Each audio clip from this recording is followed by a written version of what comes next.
Ich heiße Christine Reis und moderiere uns heute durch Ideen, Impulse und Bedürfnisse rund um diese jungen Talente, von denen alle überall sprechen. Im Gespräch über junge Talente ist es historisch modern, sich über die neue Generation zu beschweren. Früher hieß es, die neue Generation sei feierwütig, faul und nachlässig. Heute beschwert man sich eher darüber, dass die neue Generation besonders viele Forderungen hat. Jetzt soll man als Unternehmen auf einmal divers sein.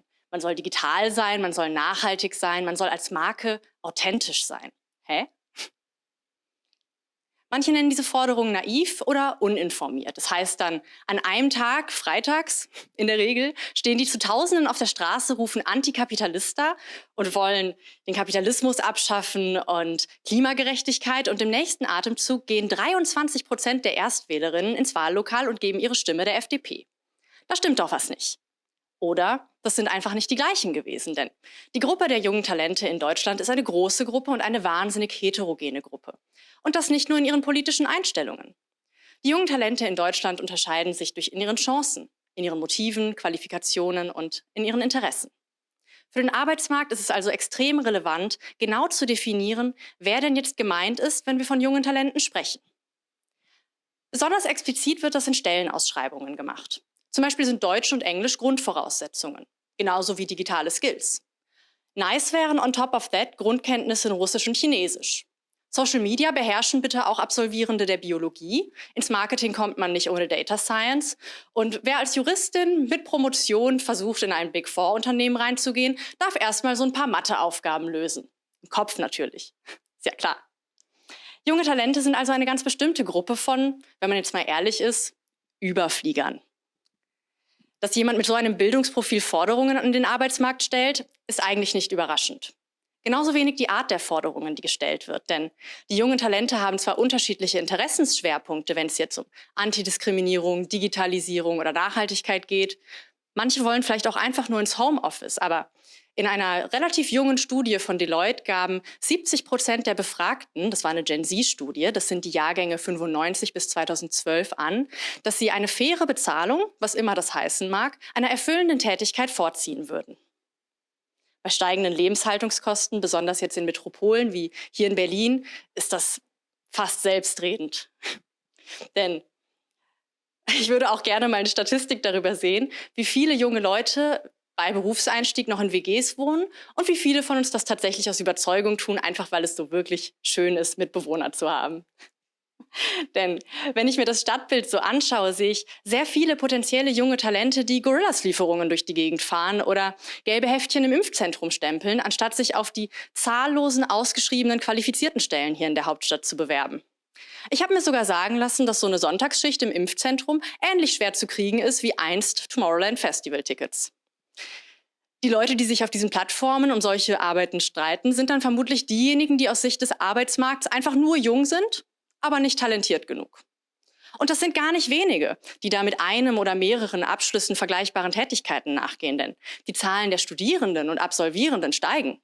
Auch die Zahl der Abiturientinnen steigt. Und wenn man es genau wissen will, steigt sogar die Zahl der Abiturientinnen mit Einserschnitt. Zwischen 2008 und 2018 auf 25%.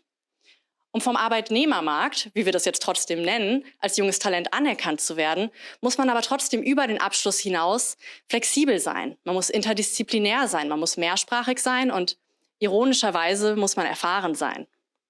Das sind jetzt historisch nicht unbedingt Qualitäten von Berufseinsteigenden, aber wir leben ja auch nicht mehr in einer Zeit, in der man ein Unternehmen am unteren Ende betritt, ohne Vorerfahrung und sich dann über Jahre, Jahrzehnte, 20, 30 Jahre reinarbeitet, den Raum einnimmt, sich fortbildet, Step by Step und dann irgendwann mit Anfang 60 zur Rente ausgespuckt wird und es sich in der abbezahlten Eigentumswohnung bequem macht. Arbeit ist komplexer als das geworden und damit die Anforderungen, die sowohl junge Talente als auch Arbeitgebende mit auf den Markt sozusagen bringen. Wir von Zukunftsorte Berlin haben uns heute hier im Chick verabredet quasi, um uns anzunähern und um Lösungen zu diskutieren, wie man diese beiden Seiten, Arbeitnehmende und Arbeitgebende, wieder miteinander zusammenbringen kann. Ja.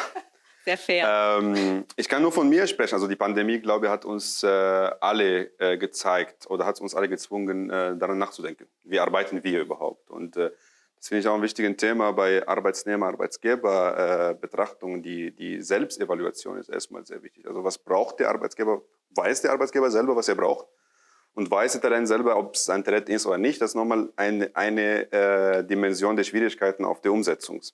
Bezüglich der Arbeit, ich mache das so, ich arbeite von 3 Orten, jetzt für die Vista. Ich arbeite von hier, habe da ein Büro, was ich mit Kolleginnen teile. Ich arbeite von Adlershof und ich arbeite von zu Hause.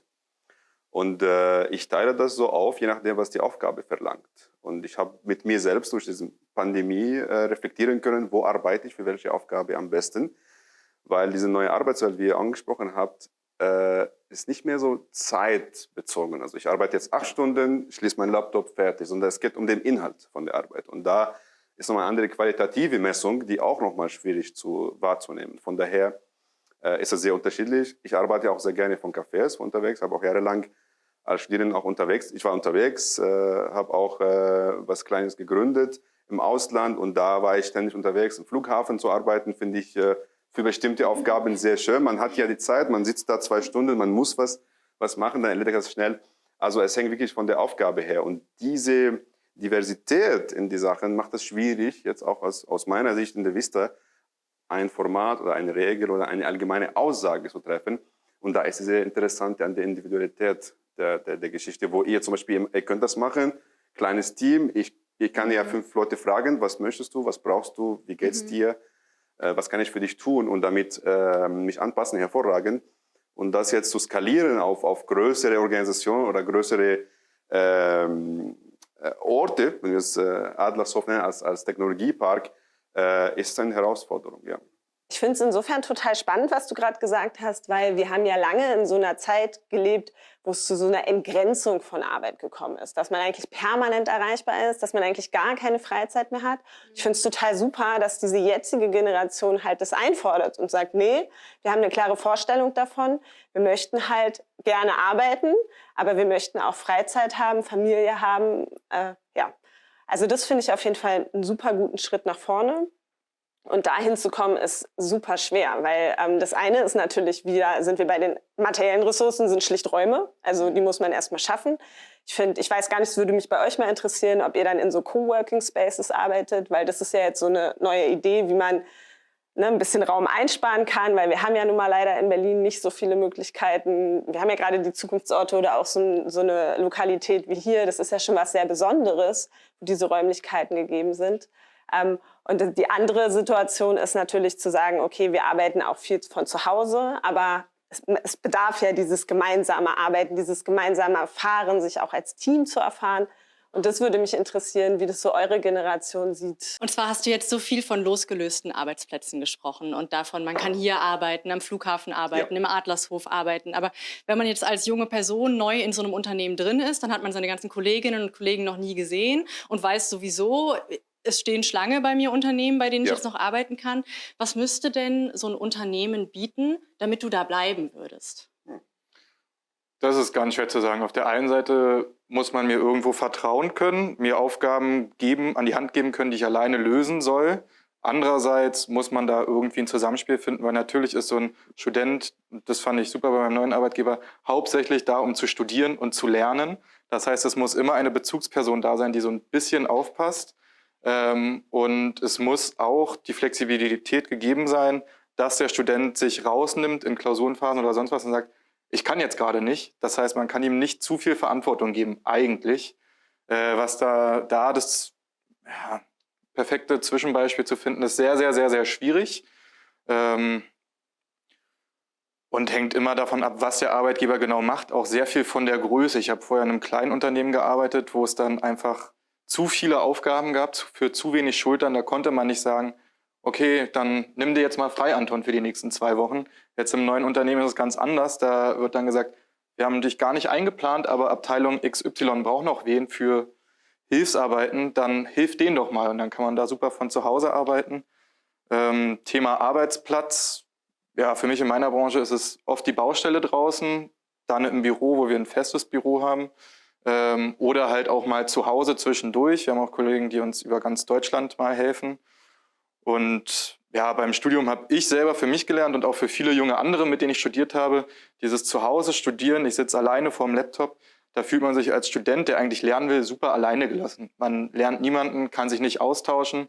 Wenn man dann nebenbei noch irgendwie arbeitet, weiß man, wohin das Ganze geht, hat ein Team, mit dem man sich über Sachen austauschen kann. Aber wenn ich gar keinen Bezug habe zu dem, was ich da mache, dann geht einem ganz schnell die Motivation flöten. Und deswegen würde ich sagen, dass nur zu Hause, nur flexibel ist nicht die komplette Lösung. Man muss da irgendwie individuell abgestimmt, wie Ravan schon meinte, eine Lösung finden. Und da muss man halt einfach in den Dialog gehen und den Mensch hören. Aber ich würde sagen, das Wichtigste ist Kommunikation.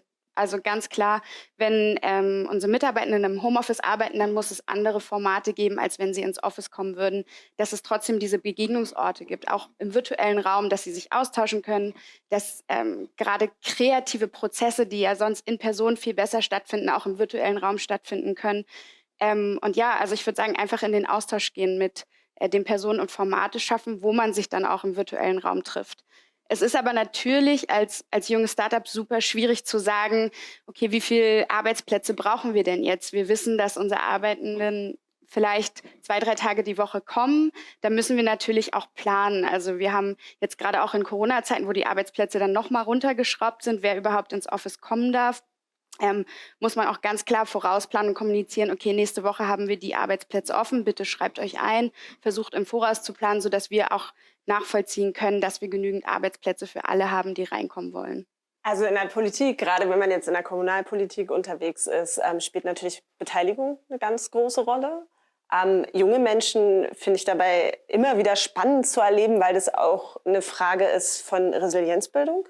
Also weil in dem Moment, wo du dich bei etwas beteiligst, lernst du natürlich die Kooperation, aber du lernst natürlich auch die Konfliktbewältigung. Du lernst halt deine eigene Meinung zu vertreten oder halt auch einfach mal zurückzustecken und zu sagen, okay, ich beuge mich einer Mehrheit, auch wenn das nicht unbedingt jetzt 1:1 meine Meinung ist. Insofern finde ich das einfach für den Entwicklungsprozess sowohl demokratisch betrachtet als auch einfach vom Heranwachsen von jungen Menschen super wichtig. In der Verwaltung, was ja nun auch eine kommunale, also im Kommunalbereich auch eine große Rolle spielt, würde ich sagen, ist eine Ausbildungsoffensive was total Wichtiges. Und gerade in der Verwaltung ist es ja oft so, dass die Führungskräfte sozusagen fehlen. Und ich glaube, sind diese Mentorinnenprogramme, das ist in der Politik übrigens genauso. Man braucht diese Mentorinnenprogramme, um wirklich die Menschen zu begleiten, weil es ist eben nicht ein klassischer Ausbildungsberuf, wo man sagt, nach 3 Jahren oder nach 6 Jahren oder so hast du es geschafft und kannst diese Tätigkeit, sondern es ist etwas, das muss man wirklich begleitend erlernen.